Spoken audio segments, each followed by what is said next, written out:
Without the right tools, planning a golf fundraiser can be a hassle. But it doesn't have to be. What if planning a fun and successful golf fundraiser wasn't a giant headache? What if you could save 40 hours worth of planning time? What if you had a coach that could help you along the way? And what if you could boost your fundraising revenue by $4,000 or more? With GolfStatus, you can. GolfStatus is an event management platform built just for golf events. It starts with an event website where you can promote your organization and event, take registrations, sell sponsorships, provide sponsor exposure, even collect donations. GolfStatus's pricing structure means we only win if you win. Fees can be passed on to golfers and sponsors who choose to cover them nearly 90% of the time, so you keep more dollars for your cause. Registration information drops into the platform's backend where you can track teams, sponsors, hole assignments, and payments all in one place. So no processing paper forms and checks, sending receipts, no managing multiple platforms or spreadsheets. You'll save a ton of time. Plus, GolfStatus's exclusive add-ons and sponsorships can help raise thousands more dollars for your cause. Our in-house client success team has PGA professionals on staff and is here 7 days a week to answer questions and help make your event as successful as possible. GolfStatus helps your golf event do more. More donors, more engagement, more fun, more fundraising. Get qualified to utilize the GolfStatus platform at no upfront cost through our Golf for Good program. Visit golfstatus.org to get started.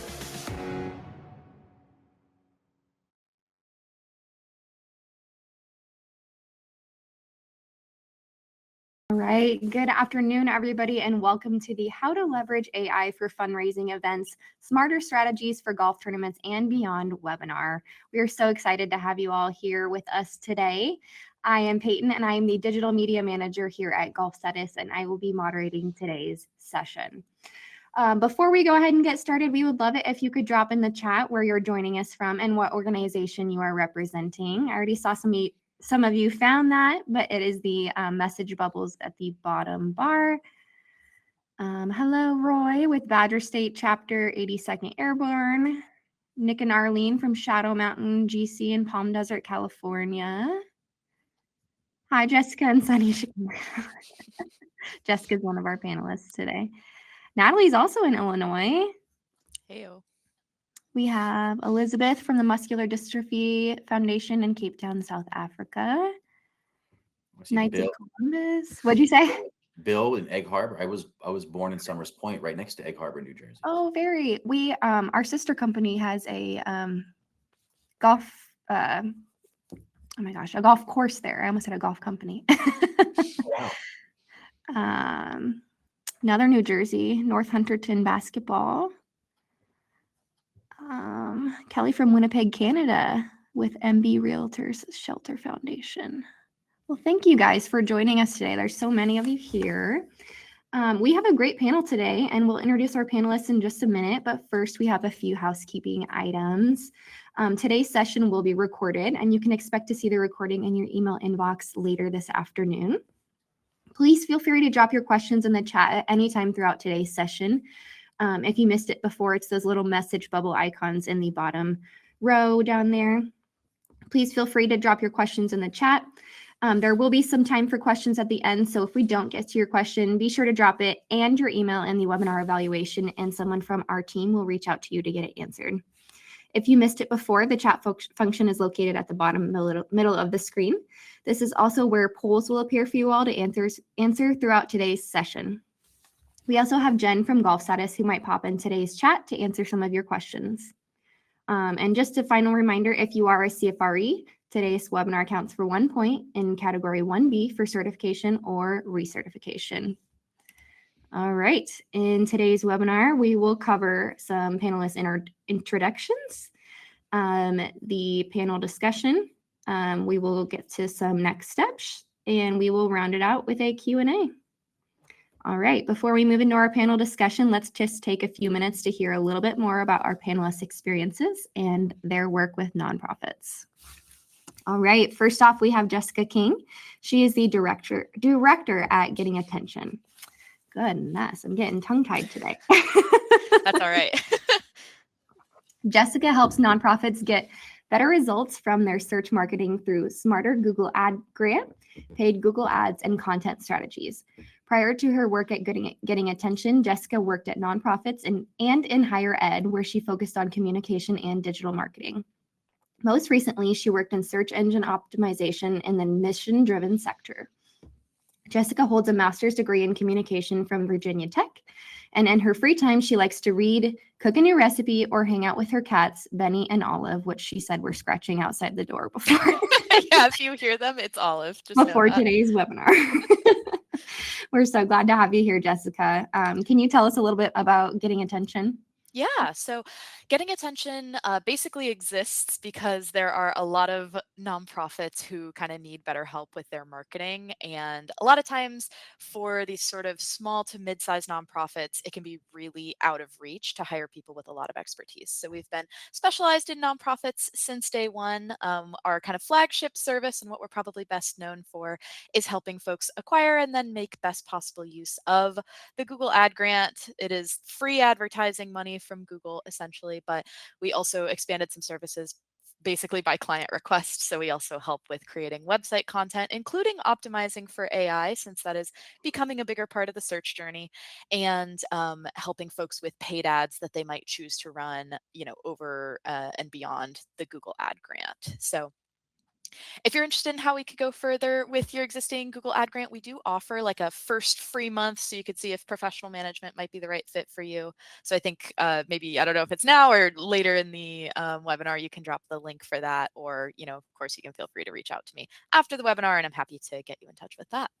Yeah, it's on the screen right now. So if you guys want to click that and get connected with Jessica, that would be awesome. All right, moving on. We also have Sal here with us today. Sal is the chief gross. Oh my gosh, gross. Sometimes depends. Not gross. The chief growth officer at Dataro. Sal leverages his extensive background in tech, digital marketing, and nonprofits to accelerate impact. As a founding employee who held multiple C-level titles at Fundraise Up, he has a deep understanding of the AI solutions advancing the nonprofit sector. He's a frequent speaker and presenter, and enthusiastically encourages organizations to embrace innovation and efficiency in online fundraising. Sal has served on both the tech side as a director of digital at a national nonprofit, giving him a unique perspective to see the world from the donor's perspective. He speaks 3 languages and is a proud girl dad. Thanks for being here, Sal. Tell us a bit about Dataro. Awesome. Thanks for having me. And I'm going to want to connect with you, Jess, later about the AEO thing for a nonprofit I'm working with. So we'll talk about that. Yeah, please do.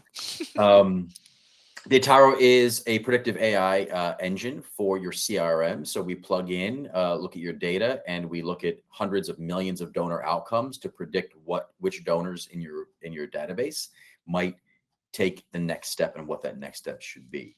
It's also a platform that helps reduce the increasing and growing problem of donor comm saturation, right? We all get so many emails, so many texts, so much mail, and it's about sending the right thing to the right donor at the right time. So think about it as this AI brain that can really guide your fundraising and make things more attractive, ranking all of your donors by what they're most likely to do, not based on some filters that you set to reach out, right? So that's what Dataro does.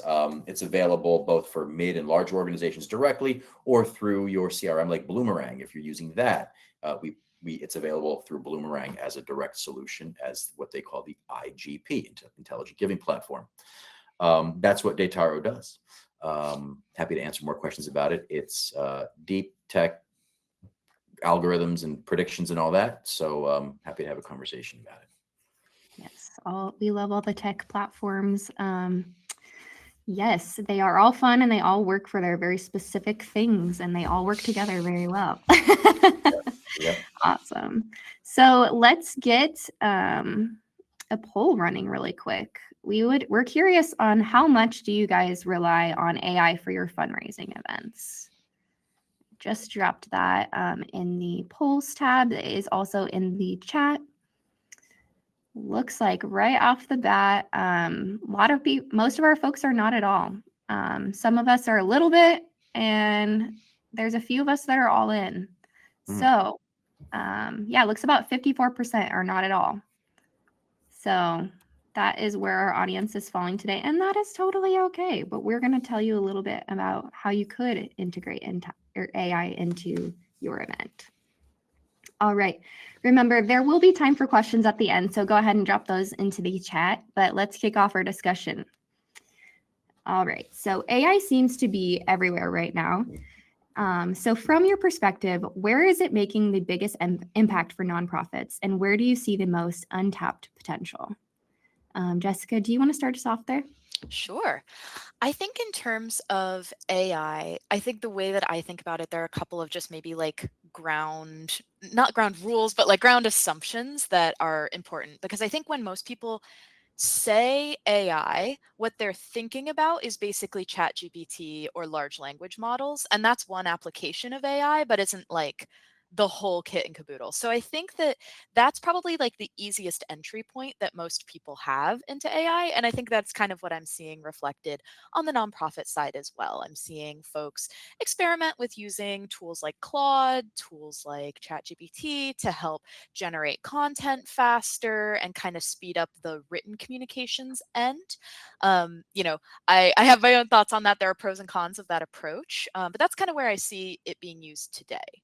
I think that for nonprofits, and Sal probably has some really good thoughts on this too. I think some of the bigger opportunity might actually lie in more of the data analysis side, because I think that is the area that you can do so much more and get so much further as far as moving your mission forward. So I think for a small nonprofit that's at this point of like crunch from a staff time perspective, being able to write a newsletter when you otherwise might not be able to, that it can be a really huge growth lever. So I think that there are important use cases there, but I do also think that most nonprofits should probably be looking to like a growth plan, and how do we get from just, yeah, I'm prompting ChatGPT and it's spitting out a first draft that I'm editing and we're pushing it live, into things that are like going to be a little bit more meaningful for your organization as it grows over time.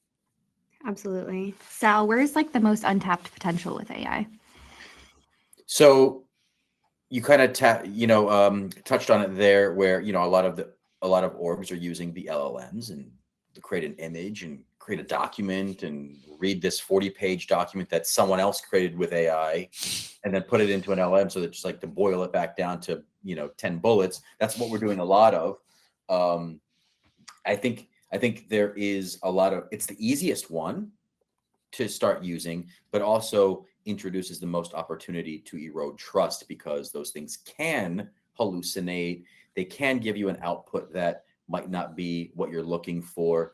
You have to go back and forth with it for a while to get it right, and so on. So yes, there's a lot of potential there. One caution, what I suggest often is apply a 10-80-10 or a 20-60-20 rule to your organization. Keep a human at the first 10% and the last 10%. Let it do the heavy work in the middle, or 20%, wherever you feel comfortable as an organization.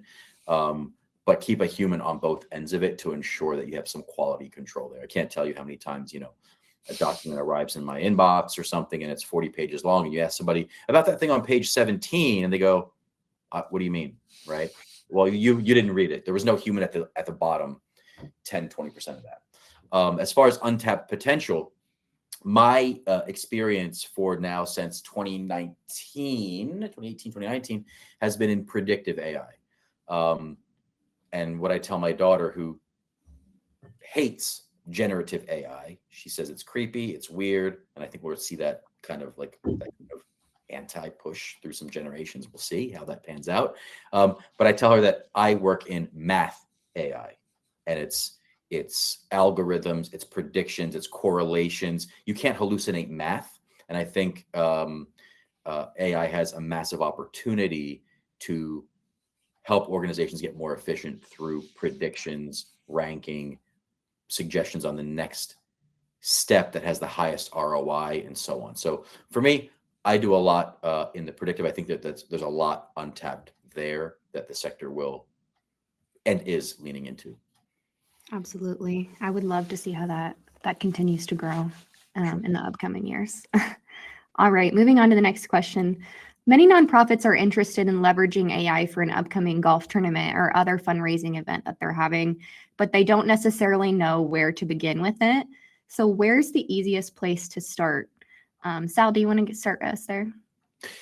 Yeah. So for these kinds of events, use it as an entry point for your research, where you might be holding the event, which local businesses you might get to support that event. I think we'll talk about some sponsorship things in a little bit, but I was recently at a coffee shop, and it had a sign on the wall. It said eat good, do good. And then I kind of like asked around, I looked around, I saw a sign, and it said that they give all of their profits to charity. And then I started thinking more about, how do I find out which businesses are doing that?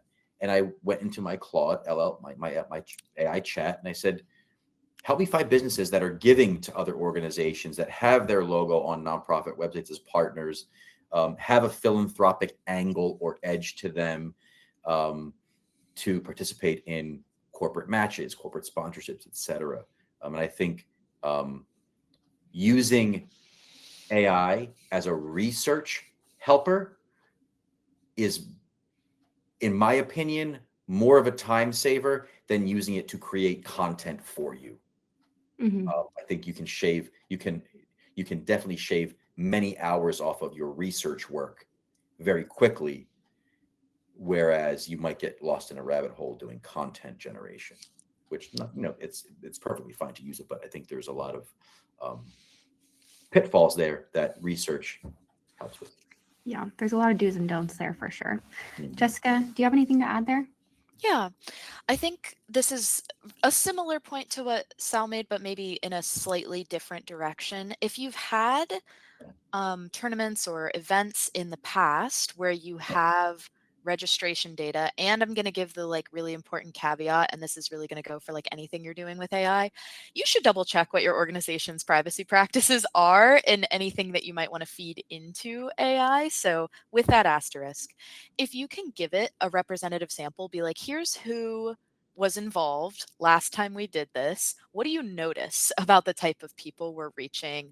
Where are our gaps compared to similar organizations? So it is, again, this research thing, but not just on the logistical side of planning the event, but also a little bit more on the strategy side of who are we reaching? Who's our best audience? And then maybe, are there people we could be reaching that we're not today that would typically show up to something like this?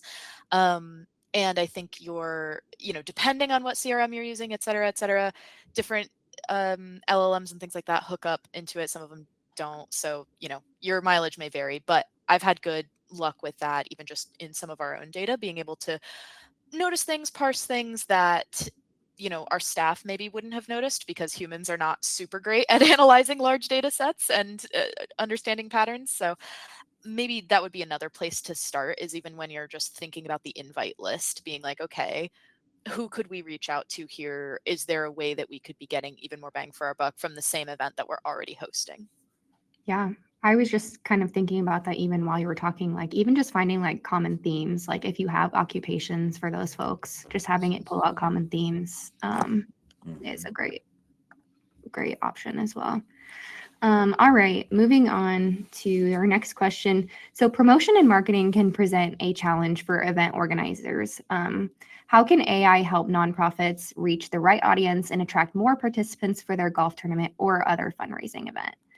Jessica, will you start us there? Oh, yeah. I've got a few thoughts on this. So when we are working with nonprofits, primarily what we're working with is the Google Ad Grant. So you're basically running Google Ads across the internet for whatever purposes fit your nonprofit. A lot of times this can include events, including fundraising events. So there are a couple of ways that I think AI fits into this. One is, within the ads itself, there are opportunities to use AI to show up in more places, in front of more audiences, sort of expand beyond that traditional keyword infrastructure. And that's really valuable and has been for most of our clients. But the flip side of that, and I think where probably most small nonprofits would also benefit, is I have seen tons of nonprofits who don't make or update event pages on their website for all of the events they're running this year, which is going to make it very difficult to advertise it. It's going to make it very difficult to promote it, depending on each promotion platform's policies regarding, third-party links, blah, blah, blah. So you can have whatever information that you've got that lives in GolfStatus, you can get that onto your webpage. And even if you're not a highly technical person, if you can take screenshots of what you're seeing and give it to the LLM and be like, how do I push something live? It can tell you that usually. So, those would be kind of the places I would start. I might hesitate to make your messaging in AI. I think you're still going to have a better feel for what your folks respond to, but it can also help you brainstorm. So if you're like, here's the core message, can you give me 10 variations? And you pick what sounds like you, that also works. Definitely. Sal, do you have anything to add there as far as marketing and promotion? Yeah, you might know better than I don't know how wide the net goes to attract, participants to these sorts of events. Do nonprofits stick to their email list, or do they try to go outside of their email list? I'll talk about the latter for a moment. And this goes along with using Google Ads and things like that. I can imagine most organizations probably here will say, okay, who are our donors that gave more than X? Who participated in prior events? Invite them.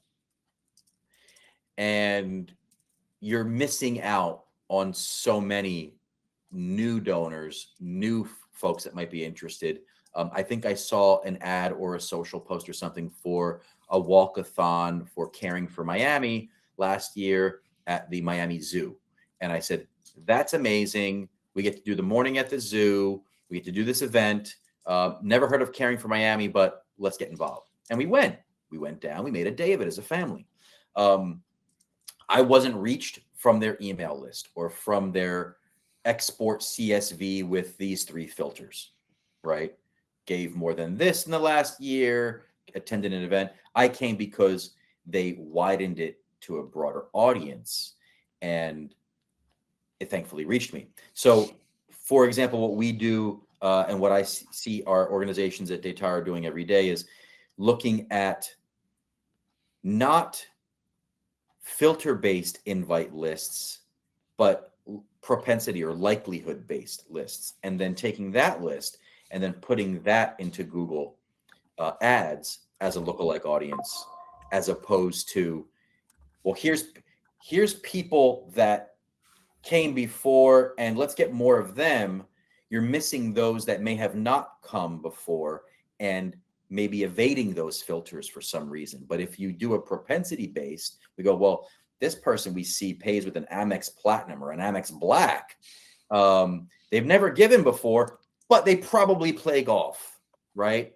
And you can use these signals in the donor data that we as humans can't decipher or pick up on, not at scale. Like, we can't look at every single donor record and every data point. But when you're using AI tools, it can say, hey, I'm seeing correlations here.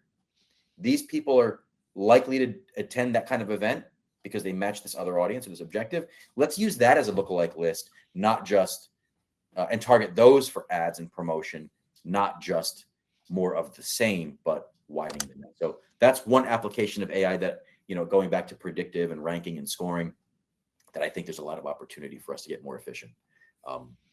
I have a stack of, it's for a LinkedIn post one day, but I've got a stack of like home renovation mail, emailing me about a cruise that I should take, or, I should get Meta glasses. They're not sending me those things because it's August. They're sending it because I triggered a signal in their system that says, hey, works in tech, probably wants Facebook Meta glasses, just moved into a new home, probably wants renovation for something. And it's not because it's a time of the year, it's because of signals. So that's where I think it should, in this sector, can move. Makes sense. Yeah, definitely with the predictive stuff. Those are props were not placed there for. I was going to say, don't dox yourself. Nobody visits Sal's house. Right. Or come on over, whatever. Come on over. Live panel. Awesome. Okay, so sponsorships can make or break a fundraising event. So how do you guys think that AI can help organizations identify prospective sponsors, research contacts, and create a stronger sponsorship outreach? I know you kind of went into that a little bit, but is there anything that you guys have to add there? And who wants to start? Sal, I think this is squarely your expertise. I think you should lead this. I mean, well, this just kind of popped into my head. I usually don't, besides the research kind of thing and using AI for researching who might be a good sponsor from the local business or small business or corporate or whatever. I've been working with, I'll put it into the chat so anybody wants to check it out later, a platform called Match Nice. I don't know if anybody's heard of it, but they allow your average everyday donor to set up a match, right? And it can be a $500 match. It can be without any of the paperwork and all the heavy lift, but it tends to double conversion, get a higher average gift when there's a match present. So looking at your donors as possible sponsors. Hey, would you sponsor this or do a match? If I am able to get this many people to attend, will you do a match? And leveraging your donors as possible sponsors at lower tickets, as long as there's not too much work involved that, tools and technology can help you with. That's just kind of the thought that came to my mind is using your lower end and mid-level donors as amplifiers for sponsorship. I think what comes to my mind when I think about the concept of sponsorships with AI, this, is kind of informed by the work we do. I think a lot of sponsorship at the kind of small nonprofit level is really driven by relationships. So the more that you can get insights into who is connected to who within your ecosystem, the better you are going to be able to carry those forward. Because realistically, and I have to tell clients this a lot because promoting sponsorships is frequently a goal. But if you think about the person who's running the, I don't know, Target headquarters in Minneapolis, they are almost certainly not typing in their computer, which nonprofits should I, sponsor their golf tournaments? That's not realistic, right? That's not how they find information. So you do want to make sure you're targeting the right type of person, just because you never know what's going to stop the scroll or get someone to click through and kind of learn more about you. That piece is valuable and you kind of want to be always on. But in terms of matching the right channel or the right platform, the right tools to the right job, I think that the big Oh no. Oh no. She said she was having Intermittent Wi-Fi issues. All right, I wish she'll jump back in. Darn. Maybe the browser crashed. So I can still hear you guys. Oh, nice. If I keep the video off, are you able to hear me? Yes. Yeah, we can hear you now. Great. To wrap up that thought, matching the right tool to the right job, figuring out where you can just get that extra bit of information that helps you push the relationship aspect forward, but not expecting AI to build the relationship for you is going to be important there. Definitely. Yeah, the relationship building is the very human part of that. Awesome. Cool. Well, moving on to our next discussion point. So we've talked a lot about, there you are. We've talked a lot about using AI before an event. So what about afterwards? How can nonprofits use AI to improve follow-up and engagement with participants, sponsors, donors, and their volunteers? Who wants to go first? You have thoughts on that, Jess, or you want me to jump in? Yeah, I have a couple of thoughts on that. I think that the sort of how can you use it is probably going to vary based on how sophisticated your organization is. So if you are the type of organization where what a thank you would look like because of limitations of time is basically just a Facebook post saying, yay, we did it, thanks.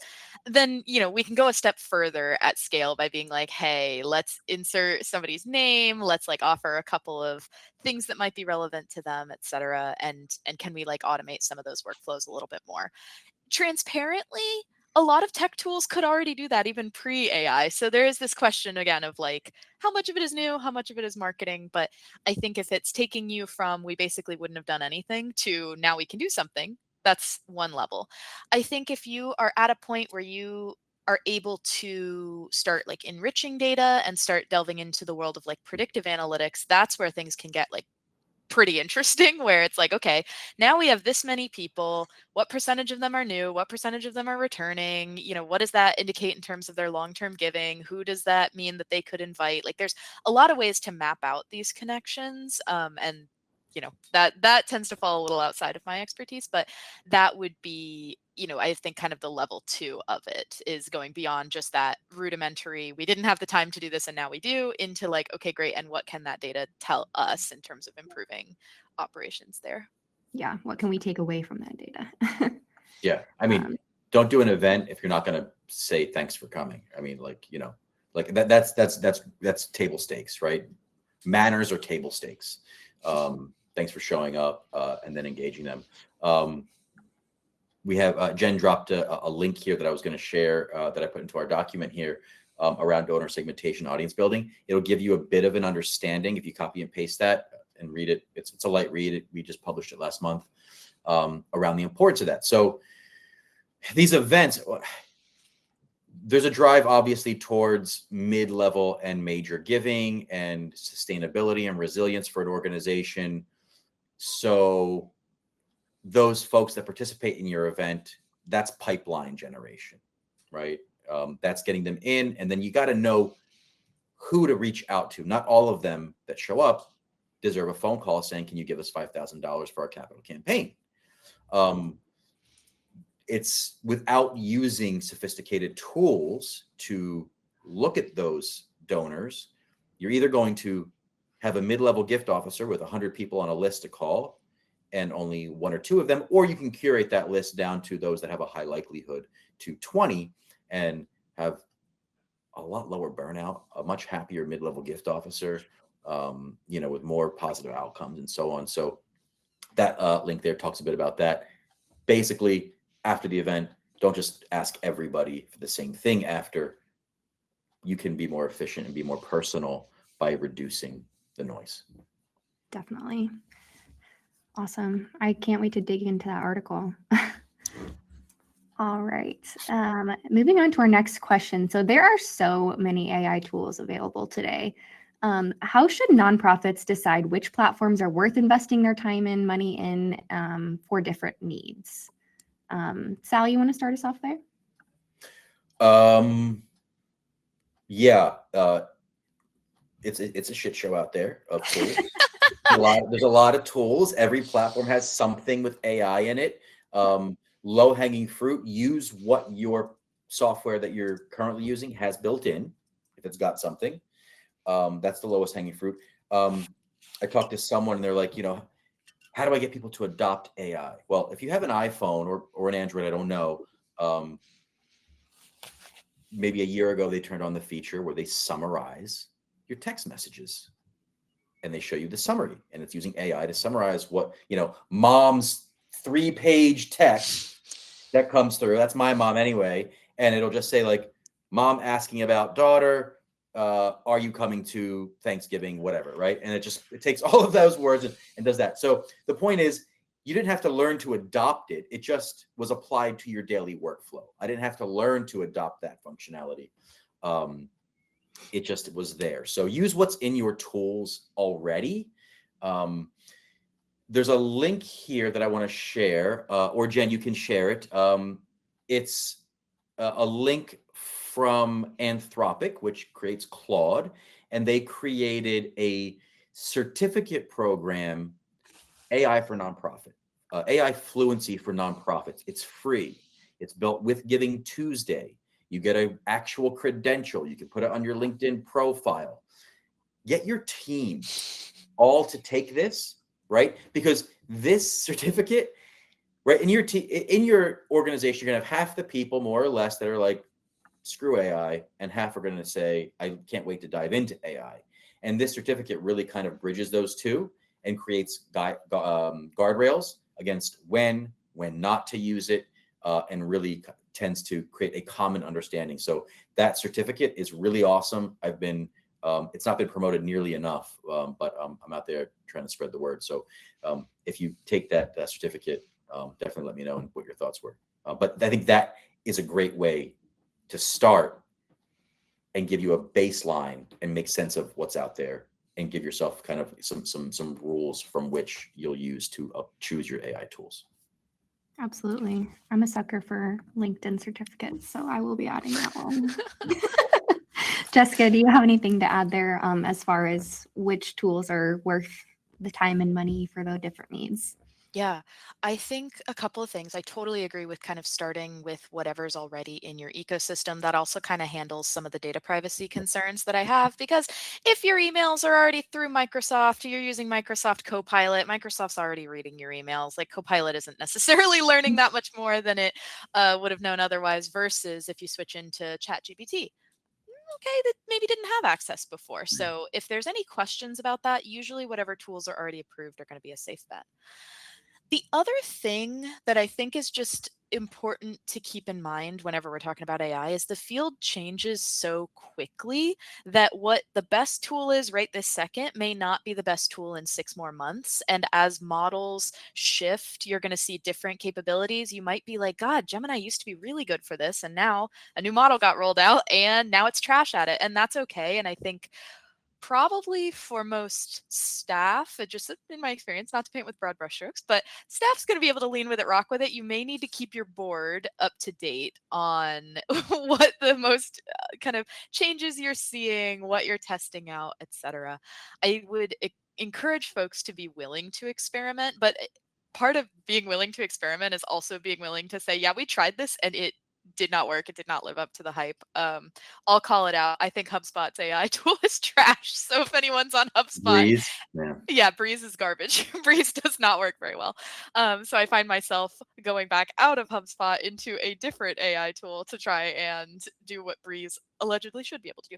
HubSpot could release a new model in 6 months where I'll be like, this is the answer to everything I've looked for. And that's okay. Like we can have strong convictions loosely held, remain open to kind of outside evidence. But I would say start small, run some small experiments, see how it goes. The answer could be it's just not there yet. And that's okay. I think there is a lot of like, on the one hand, AI doomerism, and then on the other hand, AI like saviorism, I guess, where they're like, AI is the solution to every operational problem you've ever had. And that's probably not true.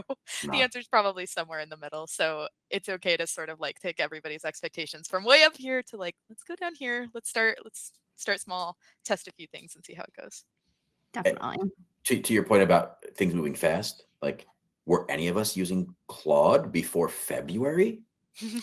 Not consistently, no. Not really. Like, I think I installed it in late January or February for the first time. Yeah. I was using Gemini, I think, before that, or some others, but like, things are just moving really fast, and my heart goes out to all of us.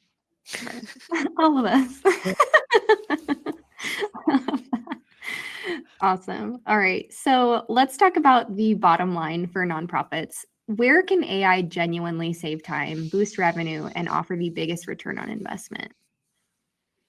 Well, that's the $1 million question, isn't it? Yeah.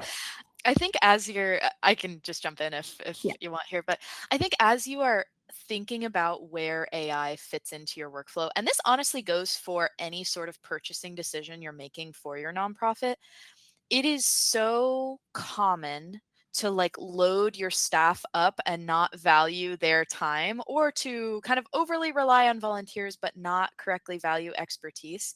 I would say getting really, really clear on how much does an hour of your team's time cost, and then going into, okay, what are the time savings here, etc. That's probably the easiest place, if an ROI can be found, to point to an ROI.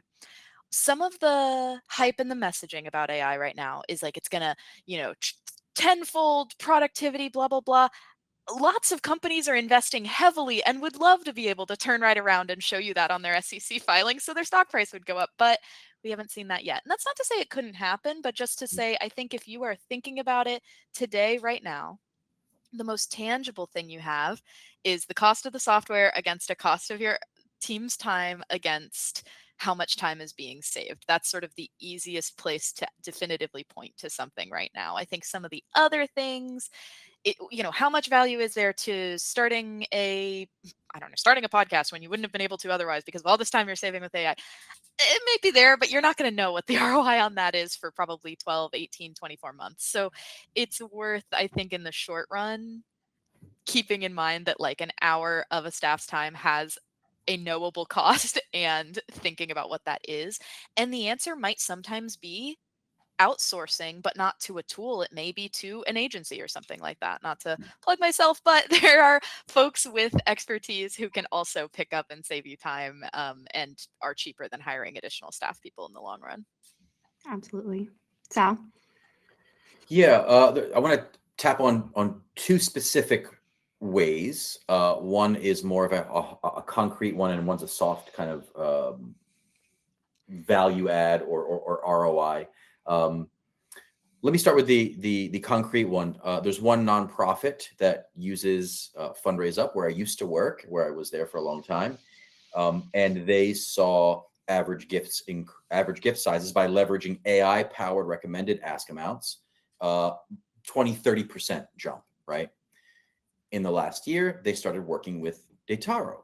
Now, Fundraise Up does an average gift lift based on public data in your browser, and Dataro does an average gift recommendation amount. A recommended ask amount based on historical data and deep data, right? So you pair these together and you get an even further lift. So they've got this 25-30% lift on the inbound acquisition of the donor. And the Dataro recently, they came back with some data that said we have another 15% lift in average gift by using that. So you can quickly see how by using AI to personalize the experience through recommending an ask amount that's more fitting for the donor, in end-to-end, you can get quick ROIs. So that's one example. Other ways that AI is bringing ROI in my world is predicting which donors might be most likely suitable for a monthly gift, or which of your monthly donors are most likely to cancel or churn out, and letting you know ahead of time so you can call them and say, hey, thanks. And then they stay, right? So that's some concrete ways that AI can bring a return on the investment and effort to adopt it. The soft ways are just that. They're hard to chart. They get the least attention. But if you're hiring for your team at a nonprofit, you want to be an employer that is going to attract talent that wants to work with AI, right? So state in your job description, we encourage the use of tools, right? You're likely to get employees and candidates that are going to level you up, right? That are interested in these things. So there's one thing, right? The second part is your current team and staff. If they're spending 35, 40 minutes now on researching something instead of 2, 3, 4 hours, I'm a happier employee. I'm getting more satisfaction. There's less burnout. There's a lot of studies, the Digital Outlook report and others, where burnout's a thing. People are like, I can't keep up this pace for more than a couple of years, and they're bouncing out and they're going somewhere else. So we want to keep our staff. We want to attract qualified staff, and I think adopting AI has those soft benefits that we have to keep in our mind somewhere. Yeah, I love the added soft benefits. I hadn't even thought about the staff retention and the burnout part of that either.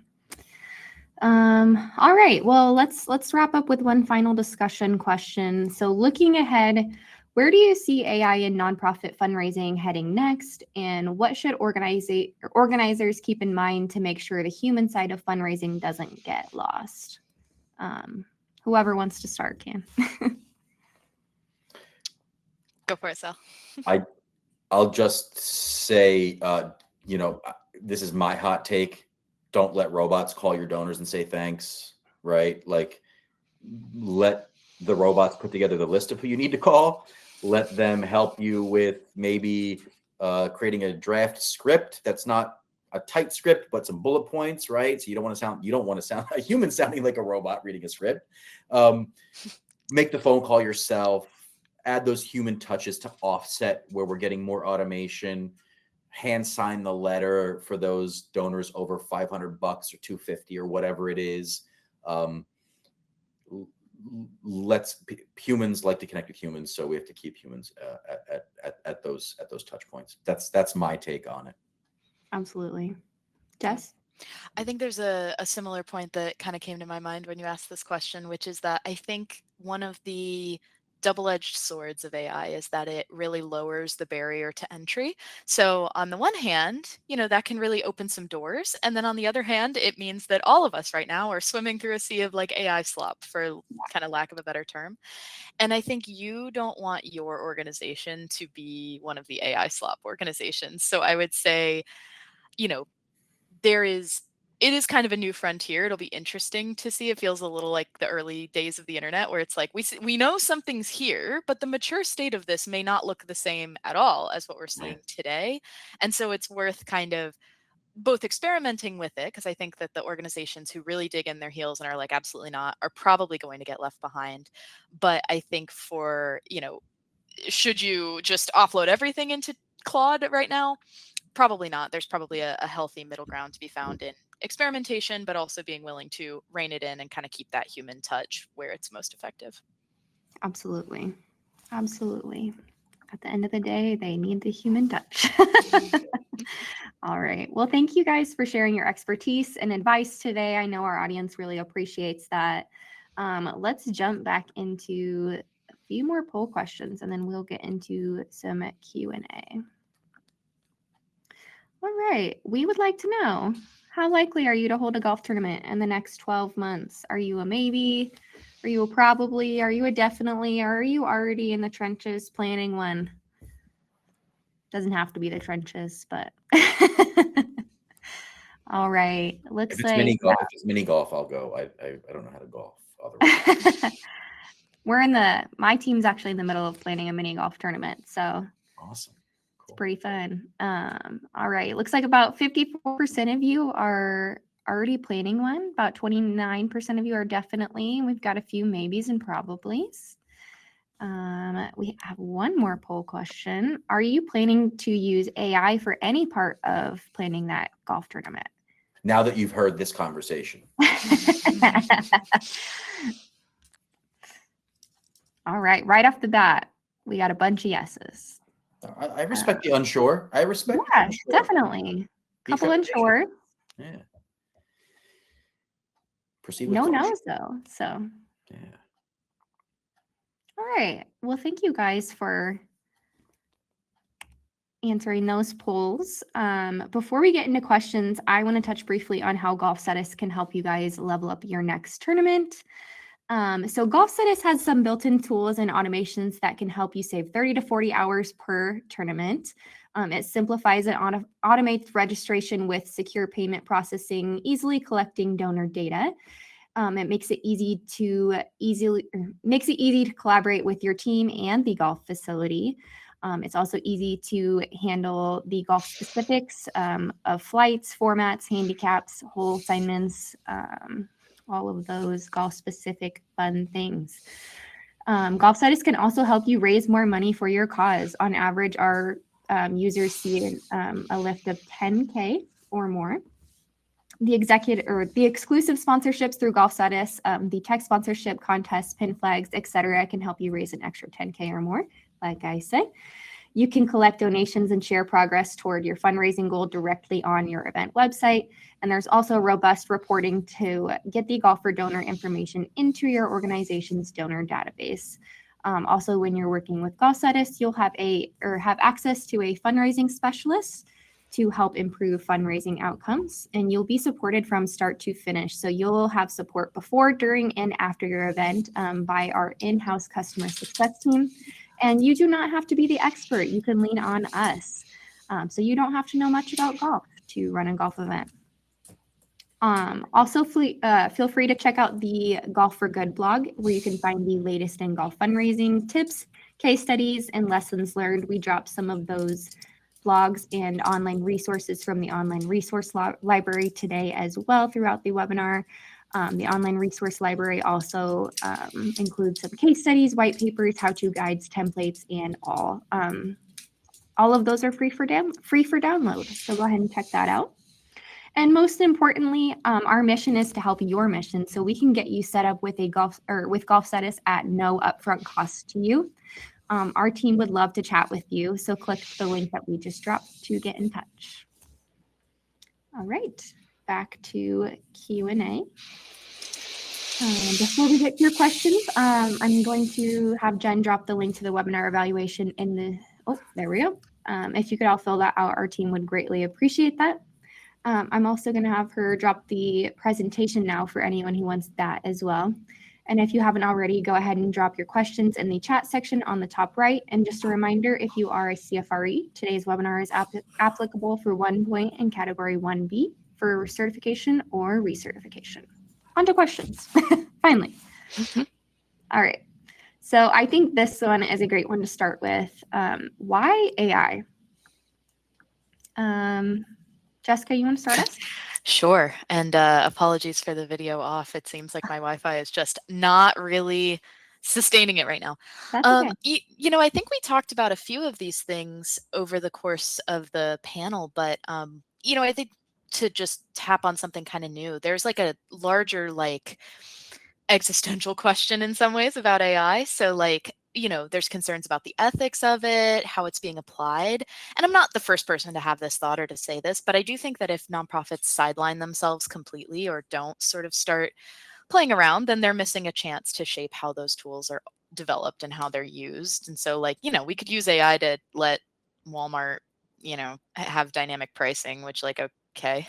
Or we could use AI to figure out how do we better implement social programs in a more cost-effective way. Like those are the things that are like a lot more exciting. So I think if it's sort of like, why should we even bother with AI? I think above and beyond just the like daily, day in, day out, this task needs to be done and who's going to do it. There's also this sort of bigger question as a field of like, who do we want shaping the direction that these tools take? And I think nonprofits play a role there. Absolutely. Sal, do you have anything? Why AI? Seneca, Marcus Aurelius, I don't know who it is, but right, control what you can. This is going to happen regardless. Like, so that's why AI, like when the printing press came out, when social media came out, when email came out, it's like, why email? Because you have to. It's going to happen. If we like, to whatever degree we like it or not, well, we will have to learn to evolve and adapt, and leverage. I like to say, you know, the missions that we work to solve for are often caused or exacerbated by entities that are driven for profit. Trash, Hunger Games, whatever, right? They're using AI, and the longer we delay to meet them where they are, the less we're going to be able to close that gap, the less efficiently we're going to be able to close the gap. So that's my why AI. That's a great point. All right. This is a live question. Is there any specific tool to point toward that we can use? I like the applications we talked about, but where can we find these specific tools? I'm not sure if JD is referring to platforms or free tools and things like that. I mean, we have a link in here for the certification for AI fluency for nonprofits.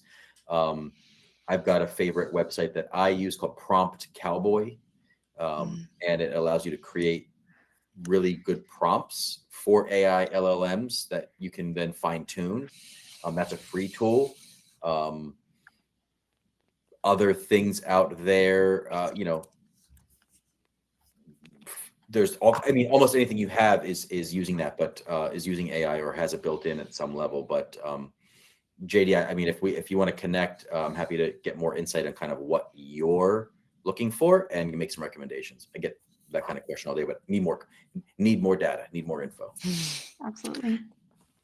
Yeah, Jessica, I mean, do you have any? There you go. Similar thing. I think if you want to experiment with ChatGPT or with Claude or any of the kind of LLMs we've been mentioning, most of them have browser models. So you just open up Google Chrome or whatever web browser you're using, and then, you know, basically literally just do a Google search. Random just cyber safety tip: when you do a Google search for a software, it's best to click on the organic result and not an ad, because sometimes people run fraudulent ads pretending to be XYZ platform. You don't want to download anything from a link you got to from the ad. So scroll past the sponsored section, click on the regular old blue link that Google surfaces at the bottom. But yeah, if you just search ChatGPT or Claude or what have you, you'll find your way to the right place. Yep, that's a great tip. And Jen dropped the link to that prompt cowboy It's as pretty well. cool. I'm interested to look at that as well. All right, before the next question, I'm going to drop a link to next month's free Golf Status webinar where you'll get the chance to ask any question you want about golf tournaments. So any of those golf tournament questions that may not have gotten answered today, you can ask them next month. All right. So somebody wants to know, as a small nonprofit, should we invest in purchasing certain AI tools? And at what point is the investment a great return? I think we already kind of talked about this a little bit, but do either of you have any more to add there? I think we covered a lot of it there Yeah. earlier. And Alicia's question she posted in the chat kind of leans into that, because I'm assuming from that kind of I think she's talking about more like LLMs there. Yeah. My answer to that, because the impression is that you're just getting started with these things. So if you are a Google organization, use Gemini. Like that's, if you are a Microsoft house, use Copilot. They're going to be more generous. They're going to give you free things because you have that as your platform. We use Claude and Anthropic in my day-to-day here.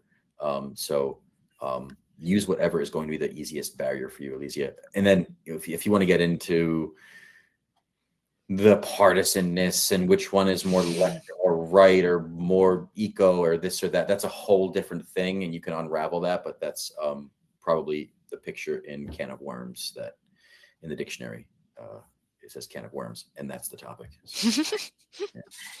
Is ChatGPT affiliated with any of the big Microsoft? ChatGPT is by OpenAI, which Microsoft owns a major stake in.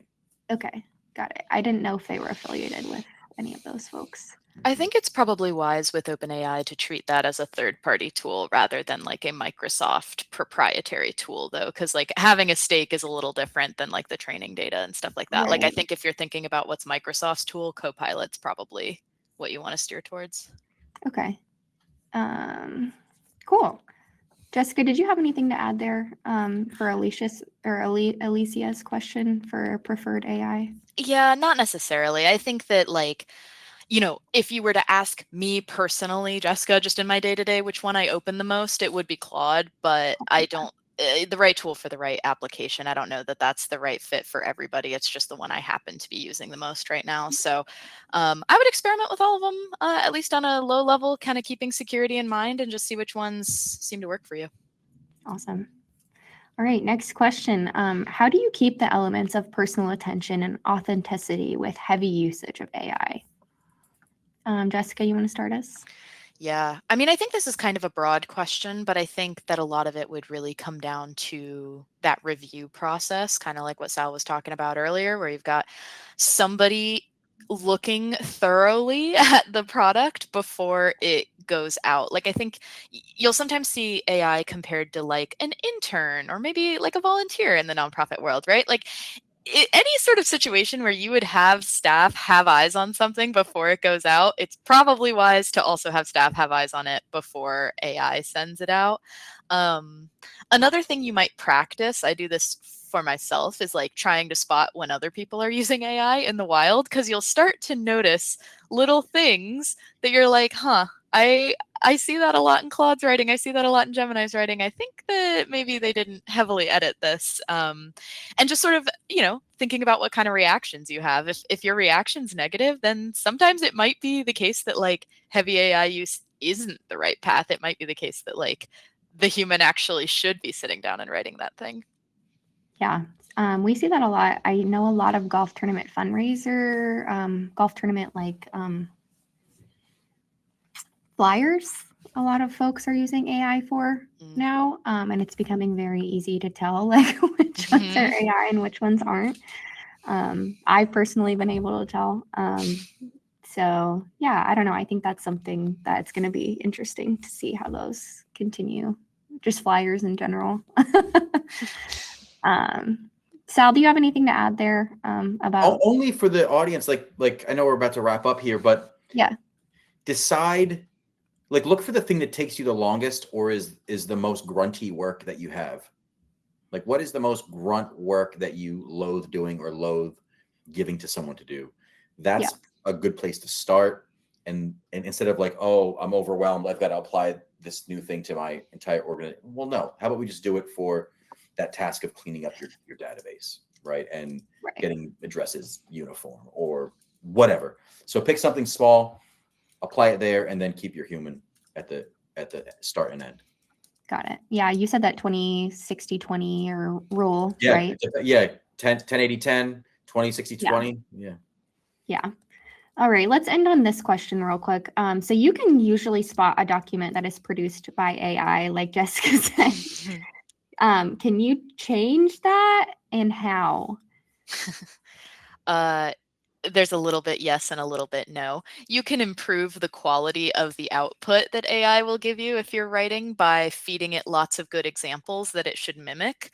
My experience, and I've spent a lot of time fighting with AI about this in my job, is that you can't really get it to do something perfectly. So it will revert to sort of the mean or the average, because at the end of the day, it's kind of a prediction machine. It's kind of what's the next most likely thing to happen here. So as an example, I really can't stand a lot of LinkedIn content. I was trying to get an AI that could draft LinkedIn content for me, and it would just continuously do this like sales guru, like this changes everything, like voice that I didn't want. And it was almost impossible to break it of that. So you could get it pretty close, but I do think you're probably never going to get it 100% because that's just not what the tool is for, at least today. Maybe if you had like an enterprise level budget where they could build something for you that was like completely custom, then maybe. But I think for your average user plugging into one of the typical LLMs, you can steer it pretty well and get it very close. But in my experience, I don't think it's possible to get it like perfect. Yeah. There's a couple of things you can include in your prompting. You can give it some guidelines. I always say, keep it concise, no fluff. LLMs and these AI tools love to ramble and create a bunch of words that aren't necessary. So you can tell it, be concise, no fluff, maximum 1 page or 2 pages. I tell it, don't use an M dash. I never use M dashes in my real world. So whenever working on something, don't even think about it. I'll say that. And then I'll say, make sure you commit that to memory. You have to tell LLMs what to remember going forward. So, you can't get away with it completely, but you can give it samples of past work that humans wrote and so on, and try to minimize. The commit to memory thing is good. I didn't know that was a saying. All right. Well, thank you folks for all of your questions. Please take a minute to complete the webinar evaluation. That will also be sent out in the email with the recording shared later today. And please feel free to reach out to Jessica, Sal, or myself with any questions that did not get answered today. Our emails are listed on the current slide. And we really appreciate you all taking the time to join us. And we hope you all have a great rest of your day. Thank you. Bye, guys. Bye.